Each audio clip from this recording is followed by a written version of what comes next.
which is the perfect place to drop. But I bet he's wishing he didn't do that. Like, if he had just walked his guys up, he would have been in pretty good position. And look at that planetary fortress, still good. Not even any repairs going on it, and just the entire army's wiped out. That is pretty rough. Now we got a few guys left, a few survivors, but I think that could have been done a little better. Now, because Bladerr is mined out at his main, and he's getting mined out here at his expansion, I think if Eladimir could set up his army just to stop another expansion, he would really get the advantage. But now look at this, we got a big medevac drop with basically the whole army from Bladerr, and he is going to take out this third expansion, fourth base of Eladimir, no problem.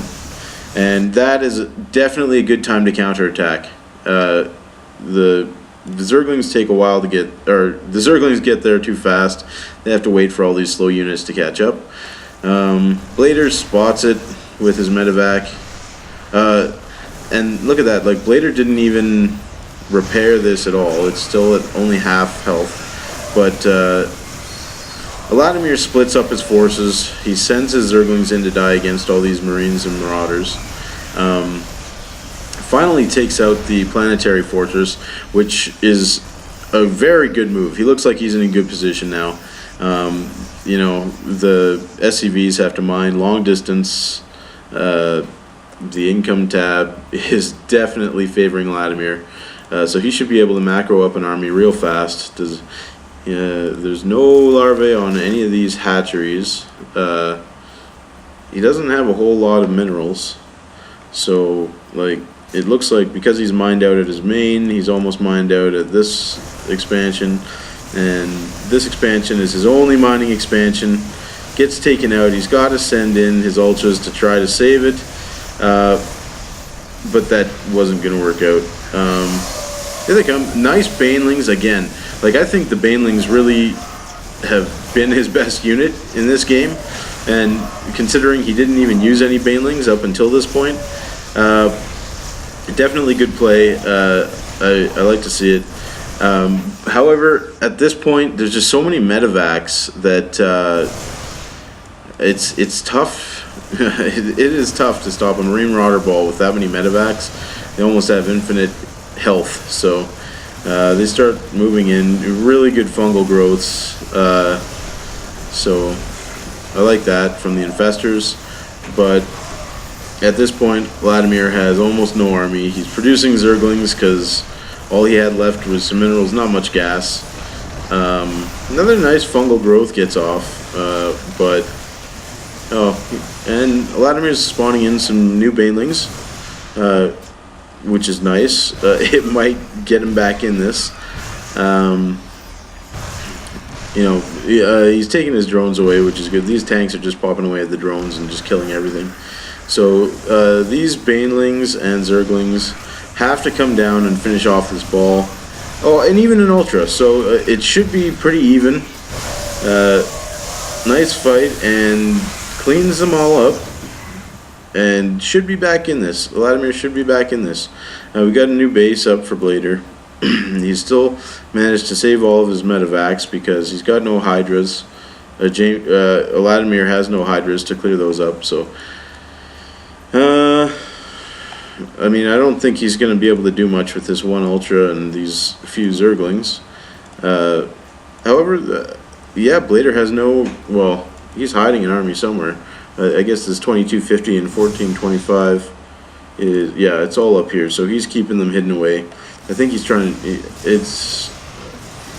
can guard his main base with them and try to bait Eladimir into thinking that he's safe to come in and take this out and then surprise attack, but really what Eladimir needs right now is another hatchery, and just, he does have one coming up right here, so that's an obvious move, and it's in a new location, so not as likely to get scouted over there. I mean, the assumption would be that if he tried to rebuild this hatchery here because it's easier to defend from his remaining bases. But Bladerr has destroyed these rocks here. It looks like he's thinking expand again. He should be, because he's pretty close to mined out at his one expansion. Just look at the army tab for Eladimir. There is not much going on there. He just has no income right now. And he is going to have to get back in this game somehow. And Bladerr is managing to keep up the upgrades. He's getting another siege tank. So yeah, Eladimir is really going to have to do something spectacular here if he's going to get back in this game. He is being left alone for a while, but I think it's purely because Bladerr is happy to sit back and expand again, which Eladimir should not allow him to do, but of course. Okay, so these infested Terrans get taken out by the Marine Marauder Ball. You know, the rest of the drones are getting sent over to this brand new expansion over here. And Eladimir is really trying to struggle his way back in this. He's producing some roaches and infestors. I don't think roaches are really a great pick right now because of all the marauders on the field.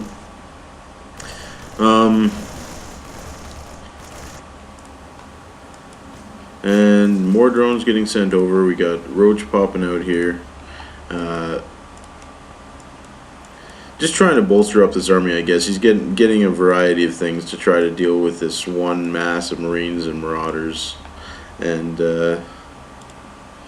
he's got an infestor here just to spy on the movements, which is good. I mean, if you're gonna have something burrowed ahead, it's nice to have an infestor, because not only can he dig around like roaches, but he can also cause some damage. If you see that the army's out of position, you can just send him into the probe line, or SCV line, I guess, in the case of a Terran. And we got one hell of an army moving out now. Marines, Marauders, a zillion medevacs. Like a little bit of overkill on the medevacs probably, but I mean, with this many medevacs, you gotta basically one-shot these Marines and Marauders. So I mean, target firing with Hydras is about the only thing you can do to prevent this amount of medevacs from just healing them up non-stop. So, and with the 4 siege tanks at the back, it's just a really good unit composition here by Bladerr. The Banelings are nice. Again, they're one of those things that can take out units fast enough that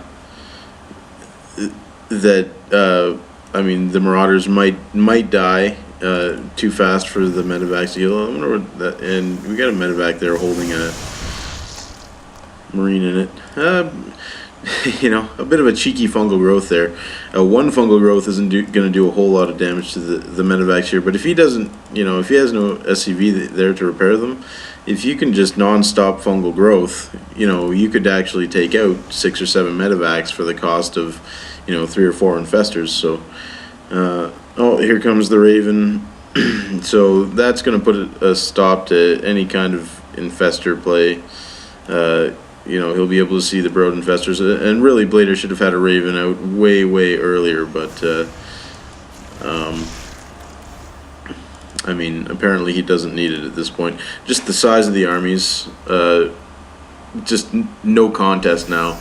Bladerr has the huge army. Eladimir is trying to push out with what army he has, but I mean, you'll see he could explode, you know, as many Banelings as he wants.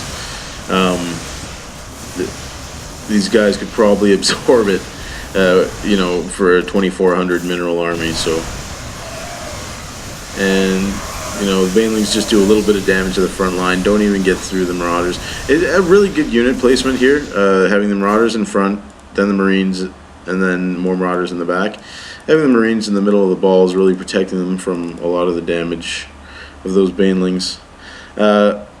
I think Eladimir, he tried out a bunch of new stuff. He did a lot of, he attempted to expand quite a bit, but Bladerr kept some good scouting going on. He kind of knew what was happening throughout the game. Sat back very defensively and held his troops inside. So really, I guess the only thing that Eladimir could have done better is probably just to have gotten those hatcheries up earlier. Had his 4 hatches saturated earlier on in the game. Really pump drones instead of an army, because like just pushing in even with a 200 army would have been pretty tough to get through the planetary fortress and the marine marauder ball and all the medevacs and stuff that Bladerr was getting. So you almost have to just purely macro and be able to throw 100 army into a wall a few times and then just be able to re-macro it. His larva spitting could have been a lot better, I find. But really creative play. I think he played a great game, and I think against a lot of opponents he would have won pretty easily, but I think Bladerr was up to the task, so kudos to him. I think Bladerr played a really solid game, so good game all around. Thanks for listening.